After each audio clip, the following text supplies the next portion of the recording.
y después le van a insertar un dieléctrico a uno de ellos, aumentando la capacidad a 35 micro.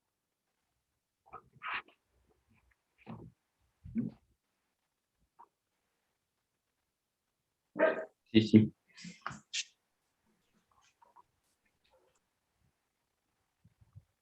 Es decir, que están, cuando están en paralelo, vamos a verlos acá, mirá. Tenés, este de acá es de 10 micro, y después acá lo pones en paralelo, ¿no es cierto?, con otro, que era también de 10 micro, pero le habían agregado un dieléctrico, entonces la capacidad de ese había aumentado a 35 micro. Y una vez que tenés esa configuración, se le aplica un potencial de 100 voltios. Algo así sería, ¿no es cierto? Y por último, ¿qué dice? Estoy tapado con nuestras caras en el enunciado. Por último, Por, eh, por último, la fuente de voltaje se desconecta. se desconecta. Bueno, y entonces te pide alguna información, ¿no es cierto? Es decir, cuando esta fuente de 100 voltios esté conectada, va a fijar el potencial. Es decir, cada uno de ellos, fíjate que este es un conductor, entonces es como que la fuente estuviera en cada condensador, ¿no es cierto? Si la fuente está en el condensador, cada uno va a tomar una cierta carga. Y la fórmula que usamos es siempre la misma, o sea, la capacidad es la carga por unidad de tensión, y a partir de allí podés sacar la carga. ¿Cómo se ve? Es decir, que con esto vamos a poder calcular qué carga tiene inicialmente cada uno de ellos, como C por B. Por ejemplo, este C son 10 microfarad y B son 100 voltios, serían 1000 microcoulomb. O sea, 1 milicoulomb.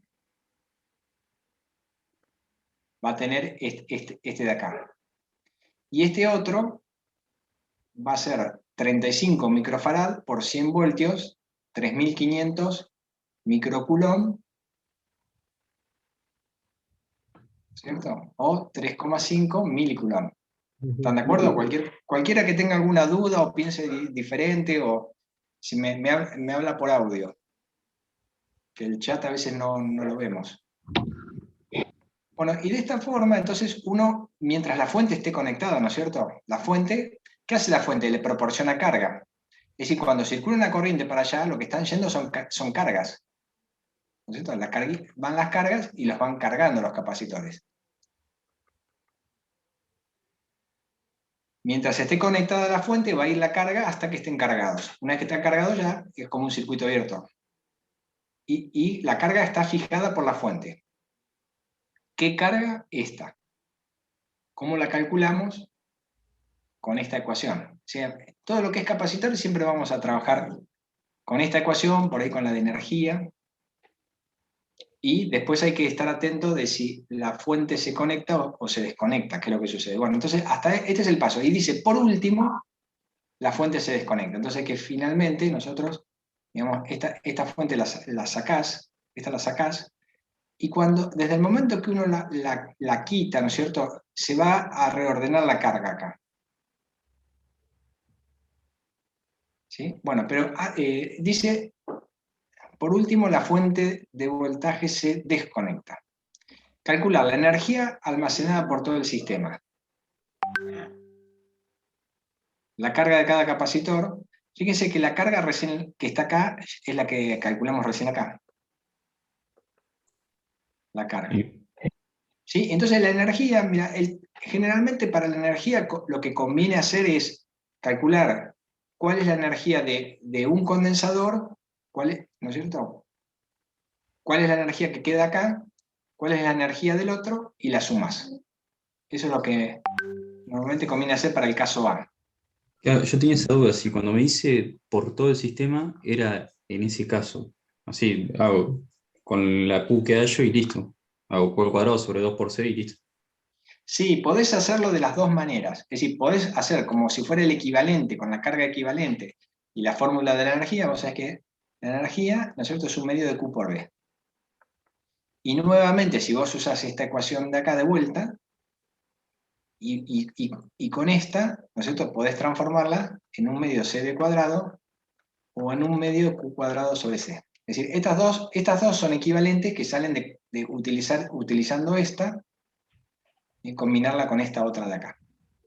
Pero vos podés hacerlo con la configuración final, la carga equivalente, la capacidad equivalente, y aplicar la fórmula, pero lo que yo sugiero es siempre hacerlo por separado. Es menos propenso a que haya un error. Entonces vamos a hacerlo, mirá. Entonces, acá por ejemplo, tenés la capacidad y tenés la carga. O sea que nos conviene usar esta formulita de acá que es la que vincula esas dos cosas, o sea, la carga y la capacidad. Suponete este primer capacitor que está acá. La energía de él va a ser igual a un medio de la carga. ¿Cuánto era la carga? 1 milicoulomb. ¿No es cierto? Y después, esa carga tiene que ir al cuadrado. Estamos viendo esta fórmula, ¿no es cierto? Esta de ahí. Y eso lo dividís por la capacidad, que son 10 micro, 10 a la menos 6 farad. Entonces, esto te queda un medio, 10 a la menos 3 al cuadrado es 10 a la menos 6. Sería coulomb cuadrado, ¿no es cierto? Dividido 10 por 10 a la menos 6 farad. ¿Sí? Y esto, si este 10 a la menos 6 se va con este, te quedaría 1 dividido 20. O sea, fíjate, un medio es 0,5, dividido 10, 0,05, ¿no? Una cosa así, ¿puede ser?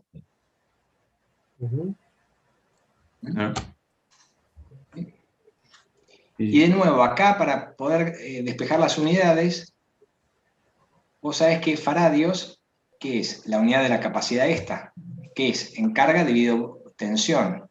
O sea que esto faradio es igual a coulomb dividido voltio. Entonces, uno de los coulomb se te va a simplificar con este al cuadrado. Vamos a cambiar el color. Este se te simplifica con el cuadrado. Y este voltio va multiplicando arriba. Te va a quedar voltio por coulomb, ¿no es cierto? Voltio por coulomb. ¿Qué es voltio? Es el trabajo por unidad de carga. ¿Te acuerdas que lo habíamos definido de esa manera? O sea que es joule dividido coulomb. Multiplicado por coulomb, se te va a simplificar el coulomb y te queda joule, que es una unidad de energía. O sea que hasta ahí, digamos, muchas veces las unidades nos sirven para verificar que las fórmulas estén bien usadas. Es como un indicador. Si la unidad te da mal, significa que por ahí pusiste esta fórmula, la usaste al revés, no te diste cuenta. O sea que siempre nos sirve también como una nueva verificación. Esto te da en joule 0,05, y si multiplicamos por 3, 1, 2, 3, serían 50 milijoule. 50 milijoule sería el primero. Sería este condensador de acá, tendría esa energía almacenada. Y ahora vamos a ver este otro, con la misma fórmula, porque los datos que tenemos son los mismos. Si cualquier alumno con dudas me interrumpe, que para eso es la clase. Fíjense, Me perdí cuando dijo, ahí en 50 millijoules, ¿no sería del capacitor con el dieléctrico? Ese habíamos usado los datos para este de acá, porque usamos la carga de este, que era un milicoulomb, que es el que tiene este de acá. Sí. Ese daba 0,05. Y usamos la capacidad de este también de 10 microfarad. Usamos esos datos, fíjate, tenés 1 milicoulomb es esto que está acá arriba, y 10 microfarad es esto que está acá abajo. O sea que al usar los datos de este condensador, estamos viendo la energía que hay en el primero. Porque usamos los datos de ese. Usamos la carga. Usamos la carga y la capacidad. La carga la habíamos calculado en el inciso anterior. Bueno, y ahora con este otro capacitor que está acá, hacemos lo mismo. Es decir, hacemos esto, un medio. ¿Por qué usamos esa fórmula? Porque tenemos esa información, pero también tenemos la tensión, fíjate. No, la tensión se había separado de la fuente. Esto ya se había separado. Pero, digamos, vos usás la fórmula de los datos que tenés. Entonces, como tenemos estos datos, lo usamos. Entonces nos tenemos un medio de la carga. Ahora la carga son 3,5 milicoulomb. son 3,5 por 10 a la menos 3 coulomb. Todo eso va al cuadrado y lo dividís por la capacidad, que es 35 microfarad. 35 por 10 a la menos 6 farad.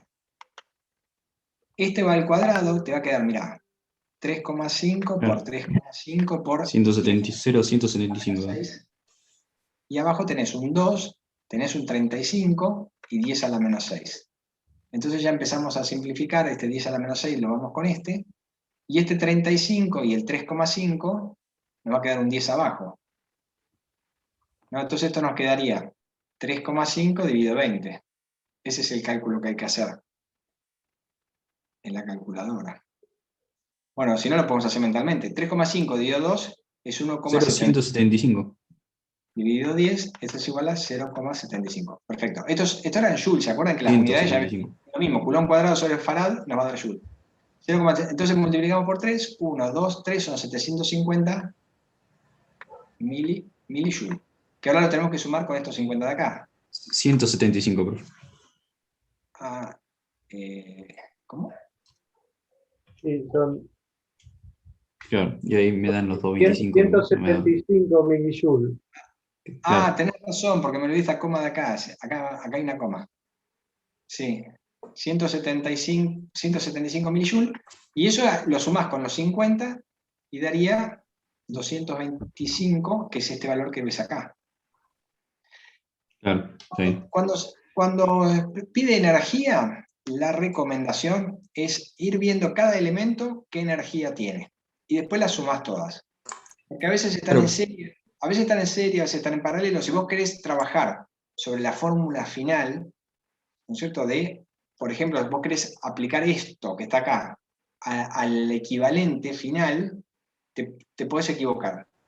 Porque por ahí a veces sucede que cuando, viste, vos decís la carga de la configuración en serie, sabés que es la misma de cada uno, la carga en paralelo, o sea, puede dar confusión. Si vos lo haces correctamente, te va a dar lo mismo. Usar un capacitor equivalente y una carga equivalente. Te da igual. Pero la Claro. recomendación... No, sí. ¿Preguntaban algo? No, yo le iba a decir que lo había pensado como la energía inicial cuando está conectada los 100 volts y después cuando se desconecta. Y ahí estuve andando buscando, dando vueltas. Mirá, Sacando cuando acá tiene la batería, ya está.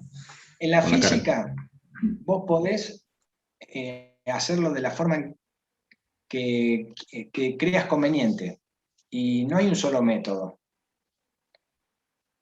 Por ahí, por diferentes métodos, podés llegar a la misma solución. Y muchas veces nos sorprenden los alumnos de lo ingeniosos que son, porque a veces resuelven un ejercicio de una forma que uno no se hubiera imaginado. Y están bien. Entonces, por ahí hay que probando de otra forma, también llegas al mismo resultado. Eso puede pasar. Bueno, Bueno, muchas gracias. vamos a borrar esto. Y después los demás, sí, no hay problema con esto. No, ahora lo sigo encarando y Bueno, si pasa algo, aviso.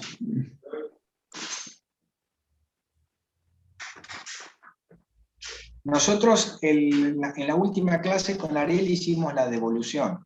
La devolución de los parciales es la oportunidad, porque por ejemplo el otro día había alumnos que estaban con una nota cerca para probar y demás. La devolución es la oportunidad para eso. Las notas no significan que lo que corrijamos con Ariel es definitivo. Por ahí nosotros también nos equivocamos al corregir, o no consideramos algo, o pensamos que faltaba un desarrollo y entonces lo calificamos mal, pero ustedes nos muestran que no, en realidad estaba en la otra hoja. Es decir, para eso es la oportunidad de la devolución. Es importante, es decir, aprovechar las devoluciones, todavía tenemos muchos parciales por delante, ¿sí? Por un lado, para sacarse las dudas cómo se tiene que resolver, pero por otro lado, por ahí ustedes lo hicieron bien y por ahí por timidez o algo, nosotros no nos damos cuenta y se lo corregimos mal. Ese es el momento. ¿Qué otra consulta hay?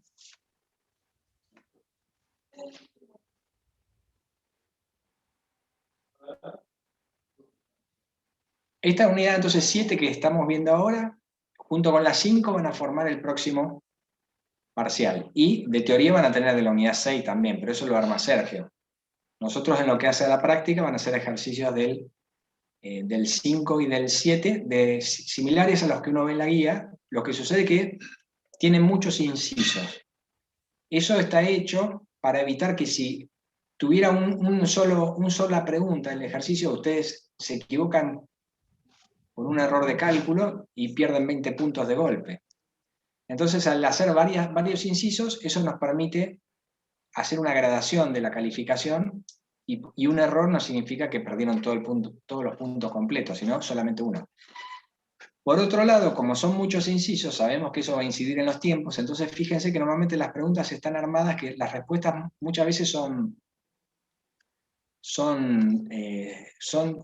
cuando uno observa el ejercicio, de repente la simetría anulaba todo, había cosas que se cancelaban, y por ahí ni siquiera hace falta usar la calculadora para resolverlo. Es decir, simplemente apreciando de una manera, es decir, generalmente eso. Lo que sí vimos con Ariel, que hay que profundizar el tema de la entropía, es decir, por lo menos en la parte de la práctica.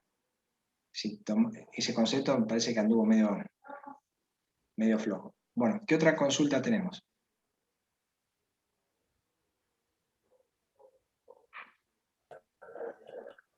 ¿Profe está preguntando por los prácticos? Perdón, recién entré por esto. Claro, sí, ahora estamos hoy es un día de práctica de la unidad 7, pero también podemos evacuar consultas de la unidad 5, que son las dos que vamos a ir viendo tenemos que ir preparándonos para resolver en el parcial, las 5 y las 7 de práctica, y después de teoría 5, 6 y 7. Entonces, eso es lo que estamos contestando. El 12 del práctico 5, no me salió. O sea, el A sí, porque sabía que... Bueno, compartilo.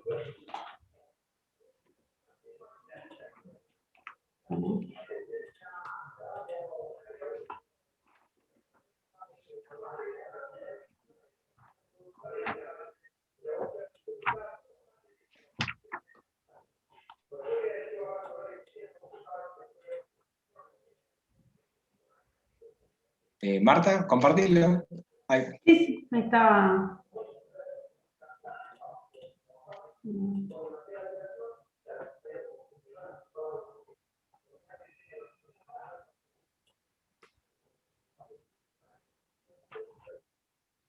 No.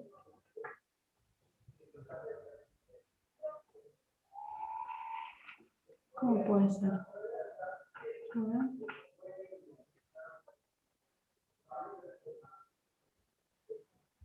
Tengo otro práctico, no puede ser. No, hice otro práctico, me parece. Oh. Esa es la versión 1, dice abajo, a la izquierda. La revisión 1.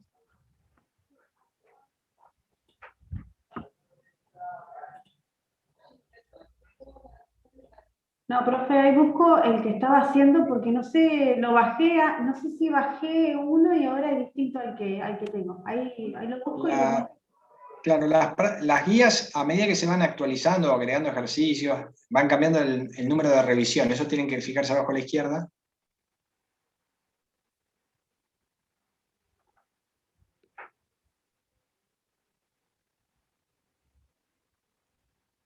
Mientras los buscas, ¿algún otro alumno tiene consultas? Sí, buenas tardes. Yo tenía una consulta con el punto 14 del TP7. Quería saber, Compartilo. bueno, sí, en realidad es una duda más teórica que práctica. Bueno.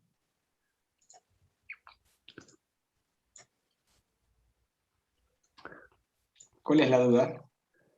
Este ejercicio lo hicieron en la teoría y planteaba la malla de acá adentro, la malla de afuera y una de las dos mallas de este circuito.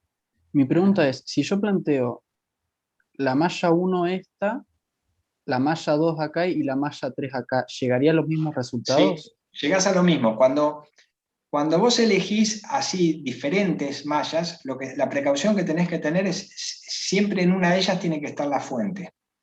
Porque, por ejemplo, yo acá podría decir, bueno, yo voy a elegir esta malla, esta otra malla y esta así. eso no te va a resolver, porque dejaste afuera la fuente. No, Pero si está bien. Sí, yo planteé... vos tenés que, mientras conserves las fuentes, podés usar otra forma distinta de realizarlo, podés elegir una malla alternativa, porque por ejemplo acá uno puede elegir, o sea, ¿qué puede pasar? Uno puede hacer así y decir, bueno, yo voy a usar esta malla, una malla 1, malla 2, malla 3, fantástico. Pero otro, en vez de poder hacer esa que hiciste vos así, podría hacer una malla así de larga, ¿ves? Sin poner este pedacito de acá. ¿Mm? Eso es Bien. otra alternativa. Sí, lo que normalmente sucede en estos casos es que la cantidad de ecuaciones tiene que ser igual, linealmente independiente, tiene que ser igual a la cantidad de incógnitas. Y si vos haces eso en un sistema de ecuaciones, te tiene que resolver. Pero en esas opciones podés agarrar la malla de otra forma. Y también vas a tener un sistema de ecuaciones. Si la Sí, porque a consideras... ver, yo planteé, en vez de la malla de afuera, planteé otra de adentro y Sí, estuve tiene que andar igual. haciendo el ejercicio varias veces y no llegaba al mismo resultado. Bueno, fíjate bien porque debería dar, es decir, otras opciones son válidas, como recién hablábamos. Es decir, no hay un único método para resolver esto. Bien, ok, Pero lo bueno, vuelvo a acá, hacer. digamos, en todo lo que es este tipo de ejercicio de electrocinética, es como que uno tiene que hacer una mecánica. Y te aferrás a la mecánica esa. ¿Viste? Entonces, el hábito hace a la perfección. En la medida que vos haces más y más y más ejercicio, cada vez te vas a ir equivocando menos, hasta que al final te van a salir perfectos. Normalmente lleva mucho, ¿sí? Como todo en la vida, lleva mucha dedicación. Los ejercicios de 5 mallas, por ejemplo. Uno dice, bueno, sí, yo entiendo el concepto, se debe plantear así, pero sí, hay que hacerlos. Porque cada paso que vos das en esto, es decir, es posible que te equivoques y ahí es donde aprendés. Uy, puse el signo al revés, uy, tendría que haber recorrido la malla para el otro lado. Eso uno lo aprende necesariamente al hacer las prácticas. Por eso ponemos los resultados, ¿no? Cómo tendría que dar, para que uno lo pueda ir comprobando. Pero, por ejemplo, los ejercicios que están más abajo, que son de 3 mallas, 4 mallas, o sea, hay que hacerlos. Mirá, ¿ves estos? Que vos tenés que hacerlos, porque a través de hacerlos es donde cada vez te vas fortaleciendo más. Te vas haciendo más fuerte para poder resolverlos después. Porque te haces familiar con el ejercicio. Uno se familiariza. Bien, bien, genial. Gracias. De nada. Joaquín, Sí, sí, el ejercicio, todos los resultados que tenés son correctos, están verificados. Sí puede ser que nosotros acá estamos poniendo como una guía y que está aclarado que la corriente I1 es la que está saliendo de la fuente y le ponemos que vale 11 amperes, que es la total. Ahora, en el modo que vos lo plantees, vos le vas a llamar corriente I2, I3, I4, I5, vos le vas a sí, dar sí, un sí. nombre que no necesariamente coincide. Lo que sí te tiene que dar es en algún lado una corriente de 5 amperes, otra de 4 amperes, o sea, tiene que coincidir, más allá de la numeración, tiene que coincidir con los valores que tiene ahí. ¿Sí? Sí, Y eso lo tiene, entiendo. Yo llegué a armar una matriz, pero cuando calculo los valores de las corrientes, no me da lo que me está dando ahí. bueno, por eso, ahí tenés que revisar, como te dijo Alejandro, pero los valores de las corrientes, más allá de que cómo vos las llames, ¿no? Sí son correctos, ¿sí? Este, incluso, por ejemplo, en algún momento para sacar alguna corriente, depende cómo lo hayas planteado, en algún momento vos vas a tener que para sacar una corriente de rama, es decir, sobre una resistencia particular, vas a tener que hacer la resta de 2 corrientes de malla. No te olvides de eso, porque por ahí puede surgir eso. ¿Sí? Fíjate que la corriente que sale de la fuente, depende cómo vos lo plantees, en algún momento se va a contrarrestar con otra que va a estar circulando dentro de lo que es el arreglo de resistencia. Sí, te digo esto como una guía, ¿sí? Capaz que vos ya tuviste todo eso en cuenta y estoy Sí, lo que diciendo, pasa que quería plantearlo distinto como lo hicieron en la teoría, si no, no lo hacía igual, si no me copiaba. Y bueno, me surgieron esos problemas. bueno, bueno, El método de corrientes de mallas, bueno, lo quitaste, no importa. Vamos a, ahí vuelve. Bueno, en el método de corrientes de malla, uno averigua las corrientes de malla, pero esas corrientes son corrientes de cálculo. No quiere decir que sean las corrientes que efectivamente hay. Es decir, vos decís, bueno, yo en esta malla voy a tener la corriente I1, de la malla 1. Acá voy a tener la corriente I2 de la malla 2, y acá voy a tener la corriente I3 de la malla 3. Esas son corrientes de cálculo. La corriente que efectivamente, por ejemplo, en este caso, la que pasa por la fuente, da la casualidad que es esta. Es la corriente de malla, de casualidad. Pero la que pasa por la resistencia esta, que es una corriente de rama, no es la de malla. La de malla es de cálculo, es ficticia, está en la cabeza de uno, digamos. Entonces, cuando vos querés calcular cuál es esta corriente que pasa por esta rama, lo que tenés que hacer es agarrar esta corriente de malla, viene así acá. Y esta corriente de esta rama va para el otro lado. Entonces tenés que restar estas dos, que son esas dos corrientes de malla, que son corrientes de cálculo, hay que restarlas para tener la corriente que efectivamente va a estar pasando por acá, que es la que aparecen acá abajo. Estas corrientes que están acá son las que pasan por los elementos. Entonces son corrientes de rama en realidad, los resultados. Pero cuando vos haces el cálculo, el método que permite resolver, que se llama método de las corrientes de malla, son corrientes de cálculo, no es la corriente. Tenés que ir viéndola en el dibujo a ver qué es lo que está pasando. Y hay otro método, no sé si Sergio se lo dio, que es potenciales de nodo. Potenciales de nodo, que es otro método que permite resolver. Es decir, que permite resolver este tipo de diagramas que son diagramas planos, o sea, no podemos cruzar por acá en el aire una resistencia y unirla acá. Eso ya no lo permite resolver. El diagrama plano así lo resuelven estos dos métodos, corrientes de malla y potenciales de nodo. Y después todos los otros métodos que uno puede ir estudiando, por ejemplo, reducción por resistencia equivalente, es decir, son menos potentes, es decir, y no resuelven en todos los casos. Acá lo podrían resolver, por ejemplo, los alumnos de eléctrica que vieron en integradora eléctrica la reducción estrella-triángulo, entonces pueden, por ejemplo, pero esto no es parte del contenido de la materia, pueden reemplazar acá una estrella y es equivalente a este triángulo.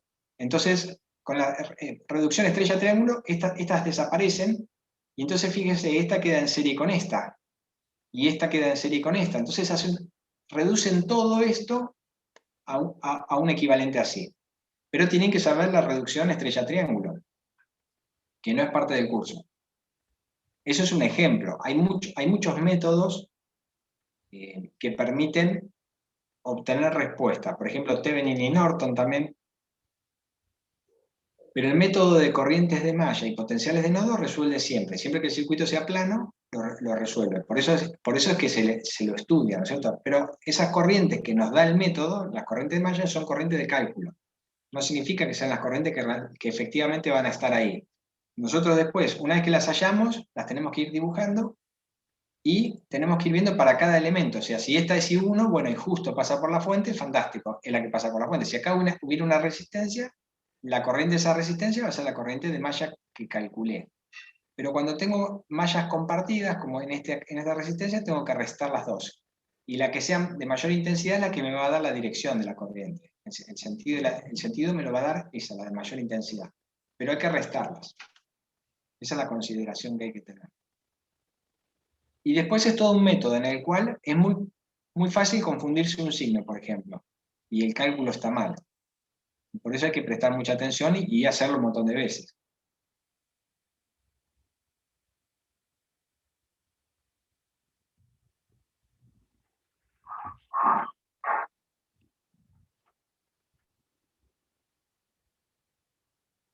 ¿Hay una mano levantada? ¿Puede ser? No, no.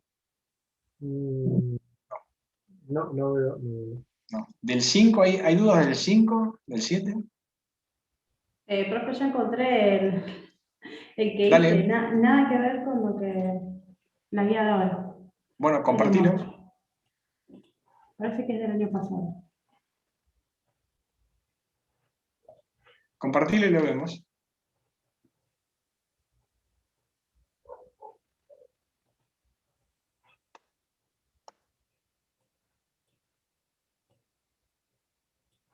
¿Cuál es? El 18. Bueno, el 18 lo quitamos de la guía. Porque, porque es una condición especial en donde cuando vos, en la condición final, los capacitores te quedan con carga. Pero la forma de poder trabajarlo esto era haciendo un equivalente. Si vos tenés que hacer un equivalente acá, que esta es la guía del año pasado. Fíjate que dice 2020. Sí, me parece que Acá no hay que sé dónde hacer la saqué. acá hay que hacer un equivalente, ¿sí? Y como los tres están en serie y cada uno de ellos estaba en 120 voltios, es como que tenés un equivalente con 360 voltios y la capacidad equivalente que la podés calcular, porque tenés la capacidad de cada uno. ¿Sí? Sí. Entonces, ¿cómo hacías? 1 sobre C equivalente es igual a 1 sobre C1 más 1 sobre C2 más 1 sobre C3. Pero, digamos, esto te lo explico rápido, pero no queremos confundir al resto de los compañeros porque no lo No, vamos a... eso lo hice. Bueno, entonces cuando Pero haces esto, sacás las equivalentes y sacás la tensión esta que estaba en toda la serie, antes de cerrar este interruptor, estaban entre este borne y este borne había 360 voltios, porque cada uno tenía una caída de 120. Entonces con los 360 voltios y la capacidad equivalente, podés hallar la carga con qué fórmula, la de siempre, C es Q sobre sí, V. sí. Entonces sacás la carga. Una vez que tenés la carga, ¿qué sucede? Cuando vos en esta configuración que está acá, que cada uno tiene una carga inicial y la podés calcular también, creo que es parte, no sé si es las preguntas de esta Q que están acá son las cargas iniciales, no sé. La carga inicial vos la podés calcular de cada uno. ¿Por qué? Porque están a 120 voltios y tiene una capacidad conocida. Entonces, de vuelta con esta fórmula podés calcular cuánto es Q1 inicial, Q2 inicial y Q3 inicial. Van a tener una polaridad. ¿Correcto? Bueno, entonces cuando vos cerrás el interruptor, este equivalente, ¿qué hace? Se queda cortocircuitado y toda su carga se va a descargar del capacitor equivalente, que en realidad no existe, es una, ¿no es cierto? Es una equivalencia de todo esto. Entonces, al cortocircuitarse se va a descargar sobre sí mismo y toda esa carga que vos calculaste acá va a ir de una placa a la otra. Pero vuelto a ver sobre este circuito grande, todas esas cargas van a ir pasando, fíjate que están todos en serie, van a ir pasando de un lado hacia el otro. ¿Qué significa?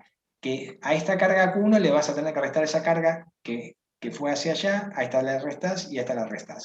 Y eso te da la carga final que va a quedar en cada capacitor. Sí. Y el año pasado, o el anterior, Sergio, que es el profesor titular, era el jefe de trabajos prácticos.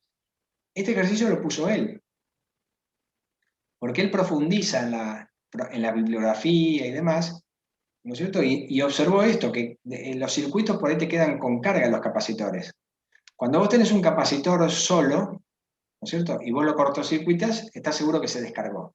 Pero cuando tenés una combinación de capacitores, así, por ejemplo, no necesariamente se van a quedar descargados. Porque al capacitor vos, el equivalente mecánico del capacitor es el resorte. Y aparte quedan al revés. Por ejemplo, estos que están en serie son resortes en paralelo, en el equivalente mecánico. ¿Sí? Porque fíjate que la ecuación del capacitor esta, ¿sí?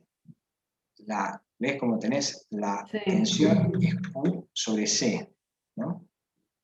Entonces vos tenés, acá en este joven de acá, F es K por X, en el resorte. ¿Sí? X, que es la elongación en un resorte, es el equivalente de la carga, esto es el equivalente eléctrico de un equivalente mecánico, o sea, que a los efectos de las ecuaciones son similares. Pero acá la capacidad divide. Entonces, esto lo que significa es que te van a quedar al revés. Lo que es una serie de capacitores es un paralelo de resortes en el equivalente mecánico. Y esta que está en paralelo en realidad está en serie, entonces este resorte viene así. ¿Sí? Entonces, esto sería el equivalente mecánico de esto. Y puede ser que cuando vos soltás al sistema, imagínate que hay un resorte que es muy grueso,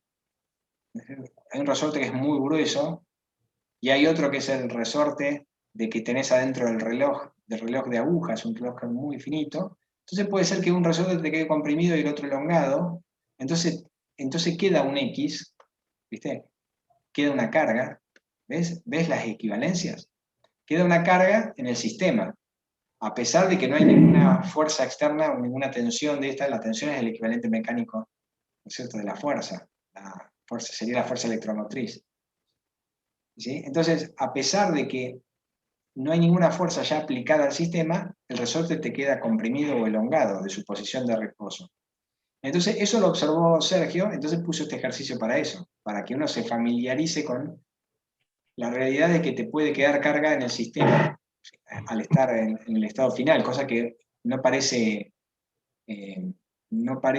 intuitivo. Digamos, cuando uno dice, bueno, me queda el capacitorcito solo, yo lo cortocircuito, listo, se descargó. No necesariamente. Nosotros lo sacamos por eso, porque era un ejercicio más, es decir, un poquito más complejo, pero bueno, esa es la forma de resolverlo. Sí, bueno, o sea, los 120 volts, sí, o sea, sabía que como es un circuito en serie, cuando lo abrís queda con el voltaje.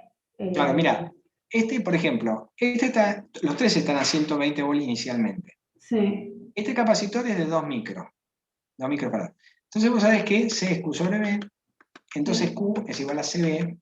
Acá tenés 2 por 120, son 240 microcoulomb. Esa es la carga que va a tener inicialmente este capacitor. Este otro de acá va a tener 120 por 4, 480 microcoulomb. Y este va a tener lo mismo por 6, 120 por 6, 720 microcoulomb. Bueno, eso es en el estado inicial. Sí, eso me dio todo, pero después lo otro no lo podía encontrar. Entonces, ¿qué sucede? Vos tenés un equivalente acá. ¿Cómo es? 1 sobre C equivalente es igual a 1 sobre 2 micro, más 1 sobre 4 micro, más 1 sobre 6 micro. Esto es igual, podemos hacer 24 micro, ¿no es cierto? Micro, que son microfarad. Lo dividimos por 2, nos queda 12. Lo divido por 4, 6 por 4, 24, queda 6, y este más 4, ¿no es cierto? Serían 22 sobre 24, y esto ahora lo invertimos porque es 1 sobre C. Entonces la capacidad equivalente es 24 sobre 22, que eso hay que hacer una cuenta, ¿no es cierto? 2 por 12, bueno, hay que hacer la cuenta. Esta es la capacidad equivalente. ¿Cuánto les da?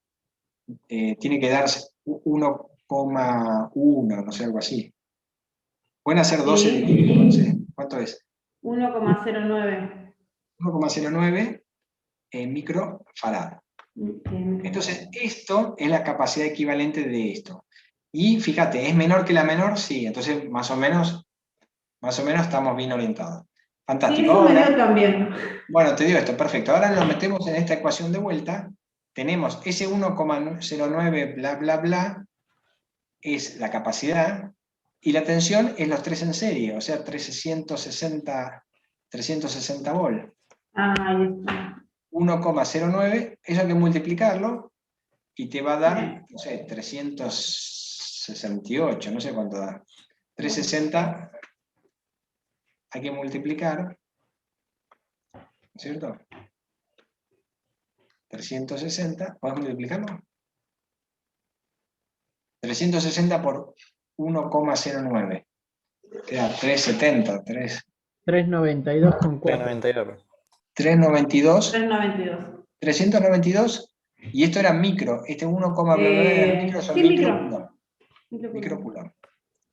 ¿No es cierto? Entonces, tenés 392 microcoulomb.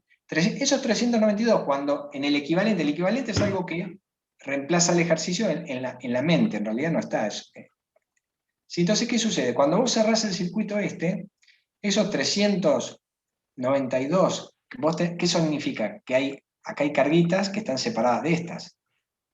No se pueden juntar porque el aire no es un buen conductor, o sea, esta carga está haciendo un campo eléctrico que atrae esta negativa, o sea, ellas tienen mucha fuerza para acercarse, pero no pueden llegar porque está el aire en el medio. Ahora, cuando vos cerraste el interruptor, se vinieron enseguida para acá. ¿Estás de acuerdo? O sea, esas 392 Sí. se hicieron así. Bueno, y acá hacen lo mismo, van así, las 392. Pero en el interín, ¿qué se encuentran? A las cargas que ya tenían las placas estas. ¿Y cuánto eran esas cargas? Y la habíamos averiguado. Son dos, ¿cómo era? Quiero Las poner también. habías calculado, están acá. ¿Eh? Sí, están ahí. Sí, sí, sí. Bueno, ¿Eso entonces, se resta? claro, las vas restando, en algún caso se pasa. A ver cuánto. Ah, listo. Fíjate, por ejemplo, la del medio, ¿no es cierto? C2. C2 es 4 microfarads. C2. Entonces la carga es igual a C por B, son 4 microfarads por 120. Ah, lo habíamos calculado por ahí. Esto 480 microcoulomb. Ahora a los 480 restale los 392. Restale los 392 y te debería quedar esto que está acá. Los 87. Sí, quedan 88.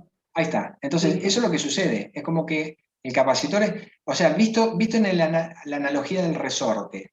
Tenés el resorte que al tener carga significa que está elongado el resorte. Ese es ¿te acordás que dijimos que el equivalente mecánico de la carga era la elongación? Entonces está elongado, pero vos lo apretás para el otro lado, o sea, lo llevaste a la posición de equilibrio y después lo comprimiste un poquito más todavía, porque te desplazaste para el otro lado, cuando esta carga fue circulando así. Fue para el otro lado y le pasó eso. A veces, digamos, nuestra materia esta, para los electrónicos y a los eléctricos, plantea una cierta abstracción, en el sentido que las cosas nosotros no las vemos. Tenemos que imaginarnos qué es lo que pasa.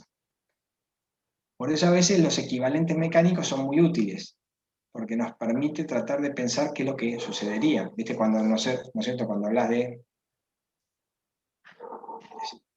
lo que fuera, de energía, en la posición, ¿no es cierto? Uno se acuerda de física 1, son los equivalentes mecánicos. Algo que está en el piso y lo levantás, Sí. tiene energía, ¿no es cierto? Entonces, ¿por qué tiene energía? Porque cuando vos lo soltás, el campo gravitatorio la va a hacer bajar. Y si hiciste un trabajo para subir, ese mismo trabajo te lo devuelve para bajar. Ahora, ¿dónde está la energía? Y ahí ya va la abstracción, porque vos podés decir, bueno, está en la pelota, pero que antes no la tenía la energía. Sí. Ahora sí, está en el campo gravitatorio, está en la altura, donde vos quieras ponerla. Eso es la abstracción. Acá pasa lo mismo, vos tenés una carga, nosotros tenés otra y un agente externo la mueve para allá. Entonces esta carga es como que está comprimiendo un resorte que no se ve acá, ¿no es cierto?, al acercarse a esta otra. Y se produce una energía, ¿no es cierto?, que nosotros habíamos visto por un medio de, ¿no es cierto? ¿Masa por Y esa velocidad cuadrada? No. no, es el Q por B. Entonces, esto Ah, vos yo puedo ver, sí. una vez que después la soltás, suponiendo que esta está quieta ahí, esa energía te la devuelve el sistema, vuelve para allá. ¿Y dónde está la energía? Y está en la carga que se acercó a un potencial mayor, está en el campo electrostático, es decir, eso es un poco de la abstracción. A veces hay que, sí, pasa eso, porque son cosas que no se ven. Podemos Sí, medirlas. en este circuito lo que a mí se me había complicado porque no había tomado en cuenta que cuando lo cerraba se sumaban los voltajes Claro. de los tres capacitores. Ahí Es que fue donde estaba mi en error. realidad los Y ahí- voltajes están antes de cerrarse, porque es un capacitor cargado, es como una batería en realidad. La única diferencia es que tiene una curva de descarga después. Es decir, pero vos tenés un condensador, ¿no es cierto? Y le pones una fuente, así. Esta fuente es de 12 volts. ¿A qué tensión te va a quedar cuando se cargue el capacitor? ¿Cuál va a ser la tensión una vez que se cargó? Arriesguen, muchachos. ¿Cómo? la carga. Cualquiera de los alumnos puede contestar. La tensión, ¿qué tensión queda esto?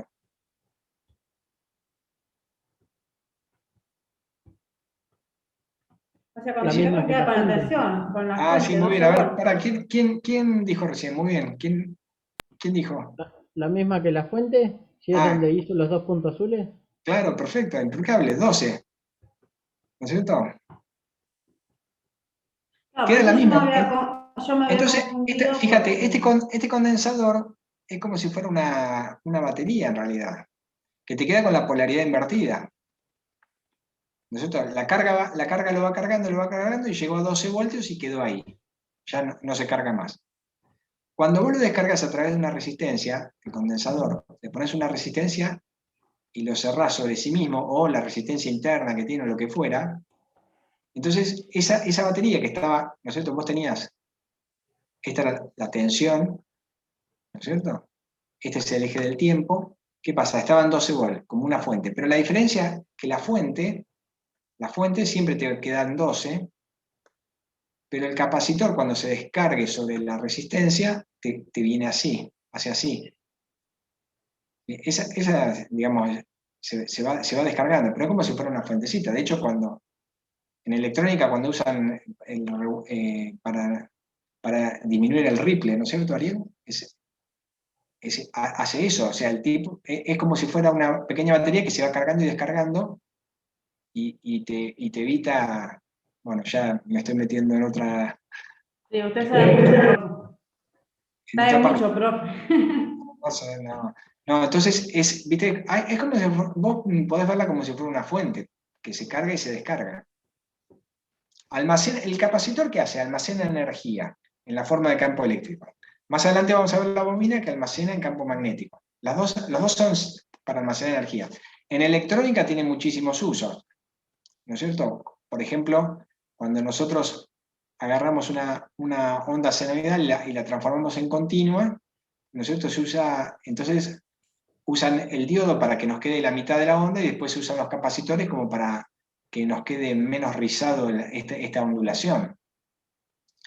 Y en ingeniería eléctrica el capacitor se utiliza para compensar el factor de potencia, para corregir el factor de potencia. Que lo vamos a ver más adelante cuando veamos alternas. No cómo corregirlo, sino vamos a ver la parte de alterna, por qué aparecen esas cosas, y eso se hacen bancos de capacitores que pueden estar en estrella o en triángulo, conectados. Y con eso, ¿no es cierto? Son capacitores, ¿no es cierto? Pueden estar en estrella o pueden estar en triángulo, y con eso se compensa la energía reactiva con un banco de capacitores. Porque normalmente todo lo que hay en la industria usa energía inductiva, por ejemplo, el motor eléctrico o los transformadores. Entonces produce un desfasaje y eso se compensa con capacitores en la parte eléctrica. Gracias, profe. ¿Ya? Deja de compartir. ¿Qué otras consultas?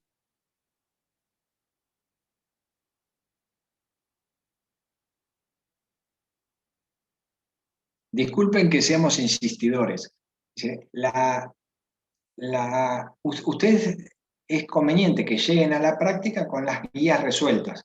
Entonces ahí es donde aparecen las dudas. Es decir, en la medida que uno no puede resolver un ejercicio, aparecen las dudas y entonces el profesor lo que tiene que tratar de hacer no es resolver el ejercicio, que es lo que normalmente uno hace, sino tratar de orientarlos a ustedes, como para que ese mecanismo lo asocien a ustedes.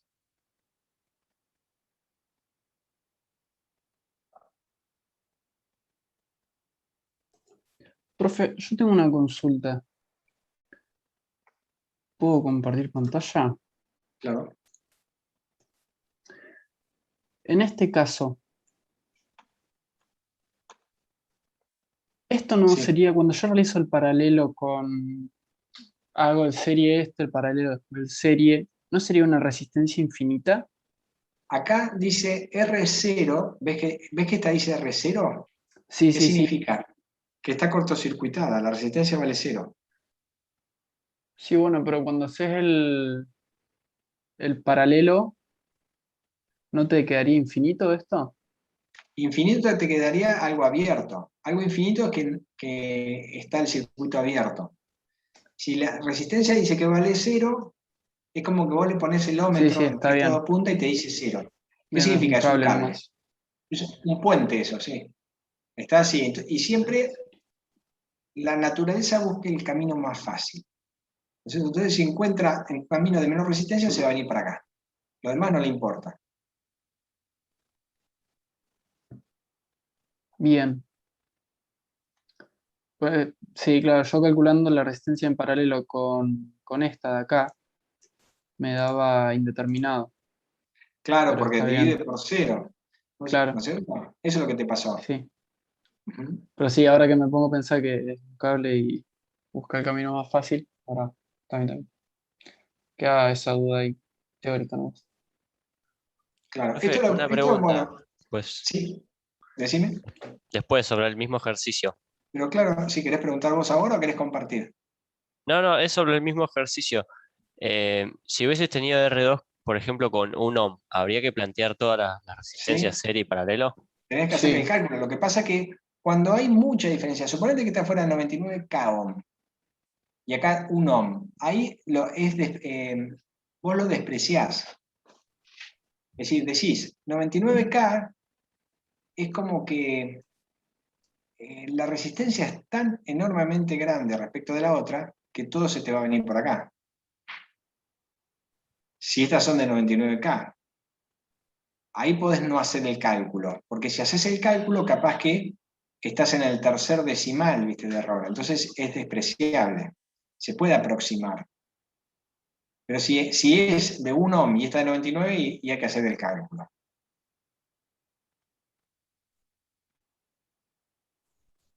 Porque va a haber una pequeña diferencia. Capaz que por acá pasan 90 miliamperes y por acá pasa 1 miliamper. No obstante, está pasando algo.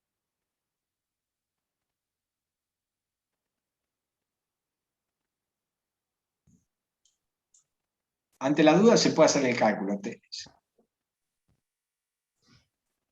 Si es mucho más grande, entonces sí lo desprecias. Bien, gracias. Pero,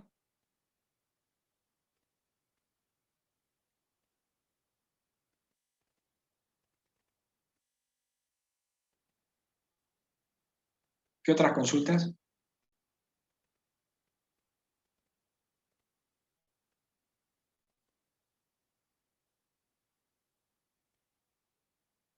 Franco Palacios, ¿tenés alguna duda?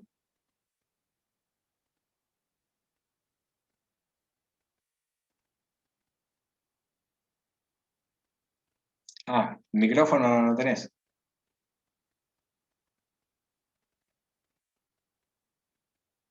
Ah, bueno, seguís con la presentación. ¿Y Joaquín López tiene alguna duda? No, profe, la única duda que tenía era la que le resolvió a Carófalo al principio de la Bueno, clase. Y nada, estoy siguiendo con el siguiente práctico. está bien. Porque mañana volvemos a tener de vuelta teoría. Práctica, perdón. ¿Hoy tenemos teoría? Hoy tenemos práctica. Ya Sergio avanzó bastante con la teoría, entonces nos dejó la clase de práctica para nosotros y la de mañana también. Ah, bueno. Voy a poner a adelantar el 7 porque estoy atrasada con eso.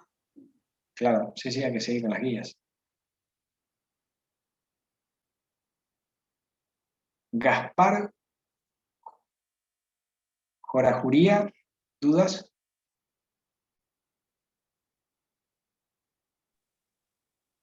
Gaspar. Ah, no, no hay dudas. Bueno,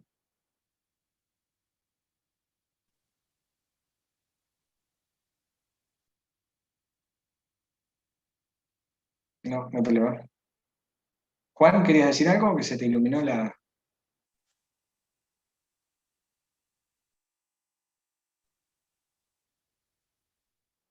¿Yo? ¿Sí, querías decir algo? Ah, está. Ah, no, no, no.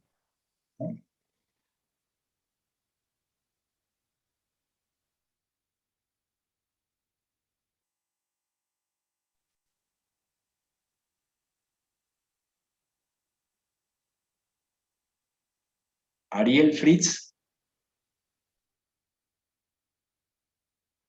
¿No? Ninguna duda. Chicos, está todo impecable. Las guías, todo bien.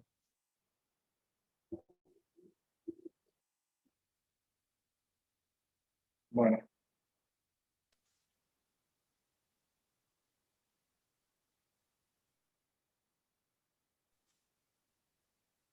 Bueno, si no tienen más consultas, nos vemos mañana. Sí, profe, mañana voy a tener más dudas. Sí. Con las mallas estaría Métanles bien con las guías ayudar. y así. Fíjense que hay los últimos. Práctica de nuevo. Si mañana es un día corto, arranca 9:20.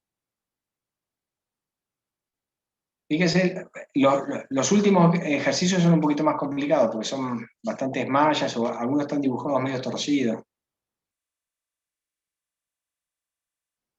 Bueno, si no hay consultas, chicos, nos vemos mañana. Bueno, profe, hasta mañana. Mañana, Nos profe. vemos.